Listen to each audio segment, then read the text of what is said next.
Morning, adventurers! There's nothing like the first cup of coffee to kick off a day of exploring. But what if you could brew that perfect cup entirely off-grid using solar power? Today, we're putting our solar battery bank to the test with a coffee maker. Here's what we're working with. My battery bank is powered by these solar panels on top of the Skoolie. Let's see how much energy it takes to brew a pot of coffee. The coffee maker we're using is a standard drip machine with a power draw of about 900 watts. The battery bank is rated at 300 amp hours, giving us plenty of room to play with. First, let's plug it in and get started.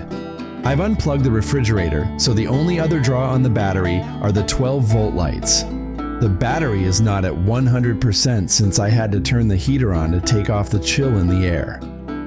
No problem though, as we can get a reading by figuring out the amount of amp hours used during the brewing process.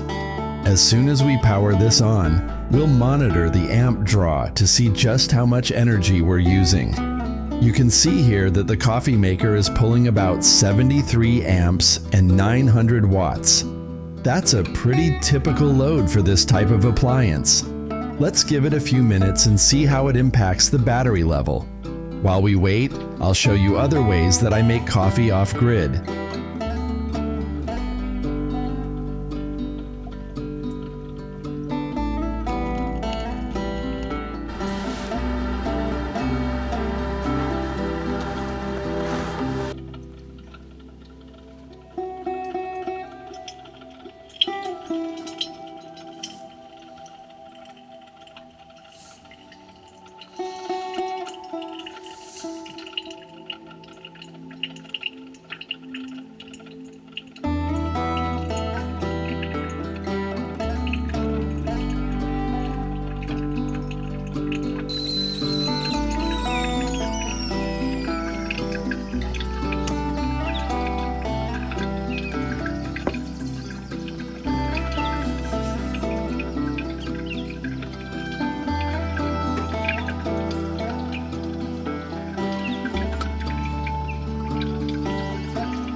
The brew cycle is complete, and here's the final tally. It took about 15 amp hours or 5% of the battery bank to brew this full pot. Not bad, right? Of course, a half pot would consume less power, and that is typically what I make. With a solar-powered setup like this, you can enjoy your favorite comforts without worrying about running out of power. Thanks for joining me today on Bus Campers. If you love off-grid tips, skoolie camping, and outdoor adventures, be sure to like, subscribe, and hit that bell so you don't miss the next video. Until next time.